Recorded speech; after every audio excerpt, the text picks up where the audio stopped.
정시의 사주명리 제13강 원진살과 기문관살 편입니다. 13강에서는 미우도 함께하는 원진살과 귀신이 문 앞에 와 있는 기문관살이 무엇이며 이들이 사주에 있으면 어떠한 영향을 미치는지에 대하여 자세히 알아보도록 하겠습니다. 첫 번째로 원진살입니다. 원진살과 기문관살은 6개 중에서 2개는 다르지만 4개는 동일하기 때문에 항시 같은 장에서 거론하는 경우가 많습니다.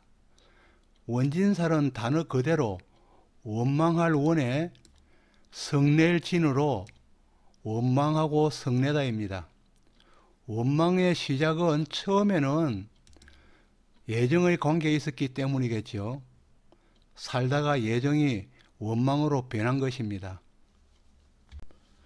여기서 잠시 원진의 원자를 한자로 살펴보면 원자는 입구편이 붙어 있는 것과 눈목이 붙어 있는 2가지의 글자가 있습니다.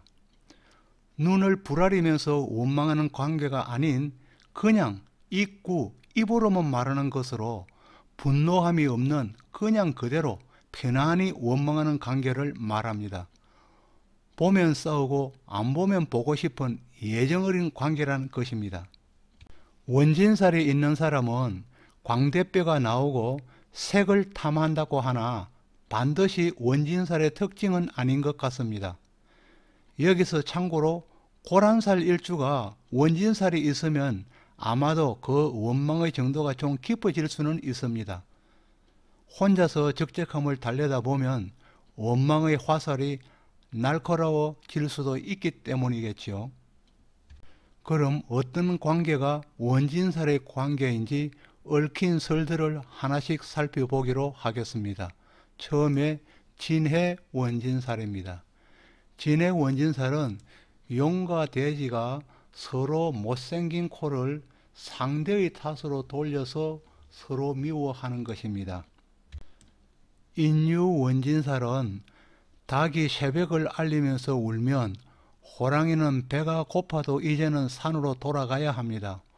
우는 닭이 원망스러운 것이며, 자미 원진살은 쥐는 양의 분비물이 닿으면 털이 빠지는 피해를 입어서 양을 미워하는 것이고, 추고 원진살은 우마불경이라 소는 밭을 갈지 않고 놀고 있는 말을 미워하고 말은 아무것도 모르는 게 괜히 간섭하는 소를 미워함입니다. 사술 원진살은 개가 짖으면 뱀이 허물을 벗는다고 하는 설과 알을 낳던 뱀의 알이 터진다는 2가지의 설이 있습니다. 신묘 원진살은 원숭이의 빨간 궁뎅이와 토끼의 빨간 눈이 서로 상대방 때문이라고 서로의 탓으로 돌려서 미워하는 것입니다. 원진살을 보는 데는 옛날에는 2사람의 태어난 띠를 보았지만 요사이는 태어난 날짜를 보는 게 좀 더 현실에 가깝다고 생각하고 있습니다. 그렇다고 띠를 기준으로 본다고 하여 전혀 엉뚱한 것은 아닙니다. 원진을 보는 방법을 예로서 보도록 하겠습니다. 이와 같이 단지 띠로만 원진으로 구성되거나 일지만으로 원진이 나타날 적에는 그런 대로 살아갈 수가 있습니다. 그러나 한 사람의 사주 내에 원진살을 가지고 있고 상대방이 그 원진살을 다시 가지고 있다면 2 사람은 해로하기가 어렵습니다. 원진살이 일지와 연지로 떨어져 있다면 해로 여부는 반드시 사주 전체를 비교하여 보아야 할 것입니다. 둘째는 기문관살입니다. 기문은 말 그대로 귀신이 문에 들었다인데 순전히 정신적 영역입니다. 정신적 영역이라 의식적 영역인 원진살보다는 기문은 자신도 제어하기 힘든 상태입니다. 그래서 기문을 요사이는 이중성격 증후군, 빙의, 공황장애라 말하며 우울증, 조울증 또는 신기라고도 말합니다. 물론 사주적으로 신약한 사람에게 올 적에는 접신하기도 합니다.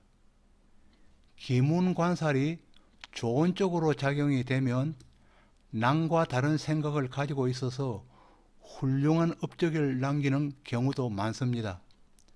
예를 들면 거북선이 있는 동전으로 배를 만들겠다고 전주에게 찾아가 동전을 보여주면서 설명을 하셨던 모 그룹의 정 회장님 같은 분이나 옛날로 거슬러 올라가 보면 전구를 발명한 에디슨이나 처음으로 하늘을 날겠다고 생각하여 비행기의 기초를 열었던 라이트 형제처럼 새로운 발명품을 만들기도 합니다. 이러한 일들이 모두 기문의 선한 영역입니다. 또 다른 한편으로는 문학이나 예능적인 면에 뛰어난 소질을 보이기도 하며 종교인으로 훌륭한 지도자가 되기도 합니다. 그러나 이와는 반대로 비이성적이라 폭력적으로 쓰이기도 하며 이기적이며 극단적이기도 합니다. 기문의 성격은 그 밖에 변덕, 변태적이기도 하며 성격이 예민하여 싸움을 잘 하거나 불면증으로 고생하기도 하며 같은 소리를 반복하며 어부, 어쩌증이 심하고 어쨌든 감정의 기복이 심합니다. 기문이 사주에 두 개가 모두 포진하면 기문의 직업을 가지는 게 확실하여 접신의 영역으로 가서 무업의 일을 하거나 아니면 예술적으로 삶의 길을 열게 됩니다. 기문이 한 개만 있으면 기문의 작용이 나타날 때가 있는가 하면 나타나지 않을 때도 있습니다. 또 기문이 있는데 운에서 기문이 들어오면 생활이 갈팡질팡하고 정신이 혼란하여 중심을 잡기 어렵습니다. 이렇게 기문으로 혼란스러울 때는 어떤 일이든 집중력을 발휘하면 무사히 넘길 수도 있습니다. 그리고 기문을 가진 사람에게 정신을 혼란케 하는 음주는 절대 금물입니다.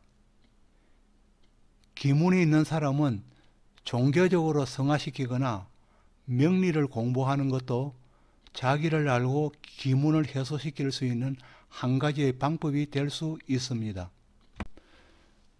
첨가하여 말씀드리면 을목이나 정화일주가 대운에서 강력한 화나 수를 볼 때는 기문이 발동하기 쉬우며 기문의 동착운에서도 기문의 힘이 커집니다. 탕화살이 있는 사람도 기문에 가까워 조심이 필요하다 하겠습니다. 또 사주에 기문에 해당하는 글자가 용신이면 해가 없고 기신이면 해가 있다고 하나 일반인들이 기신, 용신을 따지기는 힘들 것입니다. 또 사주가 허약하거나 사주의 한난 조섭이 깨어질 때와 일주가 극을 받을 때도 기문의 작용이 심해진다고 하지만 이 역시 일반인들은 그 작용력을 미리 따지기는 힘들 것입니다.